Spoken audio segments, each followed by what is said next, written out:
about the Kepler's laws. In astronomy, Kepler's laws of planetary motion are the three scientific laws describing the motion of planets around the Sun. Most planetary orbits are almost circles, and careful observation and calculation is required in order to stabilize that they are actually ellipses. Calculation of the orbit of planet Mars first indicated to Johannes Kepler its elliptical shape, and he inferred that other heavenly bodies, including those farther away from the Sun, also have elliptical orbits.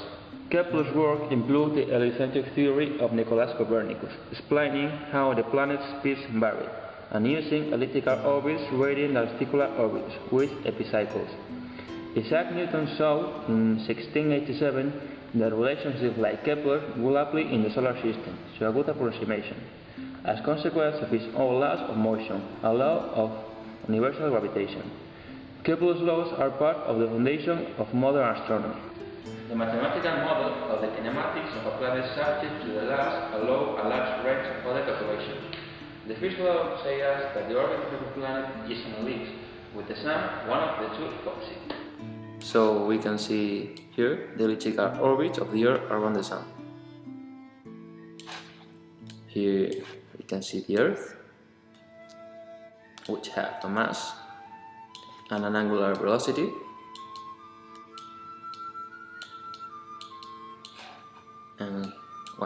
And also an angular moment, which is equal to R radius, the vectorial product by P, the moment. Here we can see the Sun and the radius.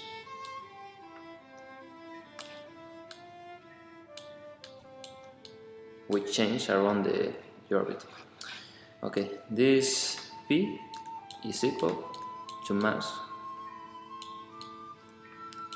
by velocity.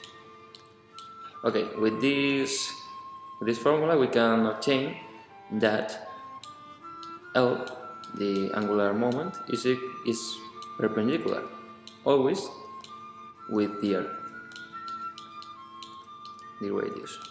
And it's also perpendicular with the velocity. So what we can do, we can see here that R and V are always in the same plane, which makes a closed orbit, that in this case is elliptical.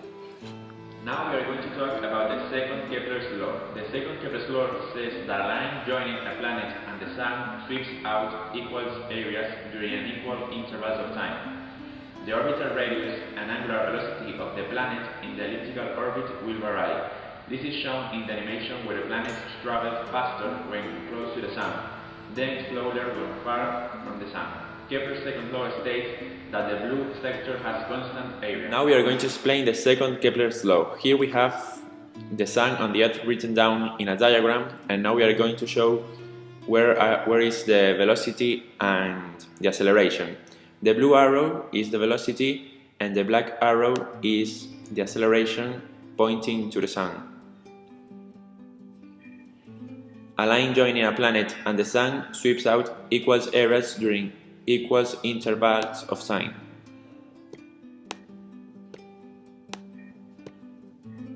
Now I am going to talk about the Kepler's law. Kepler's law compares the orbital period and radius of orbit of a planet to those of other planets.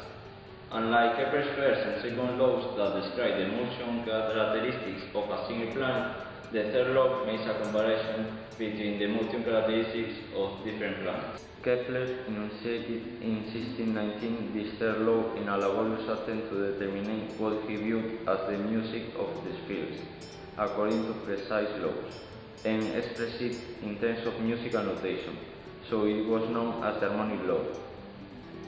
The law says that the expression P power to 2 divided by A power to 3 has the same value for all the planets in the solar system.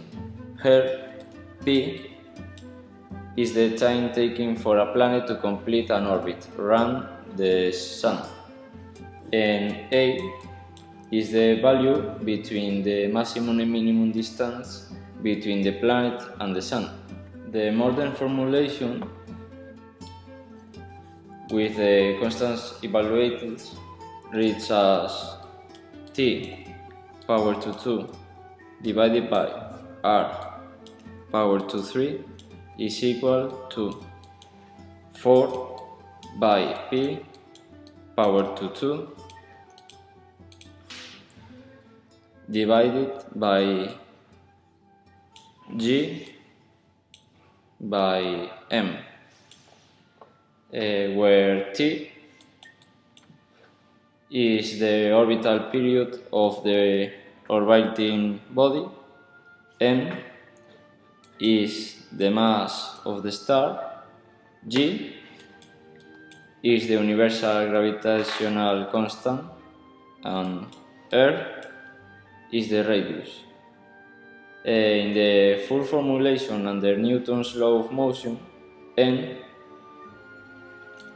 should be replaced by n capital plus a small letter n, where a small letter n is the mass of the orbiting body.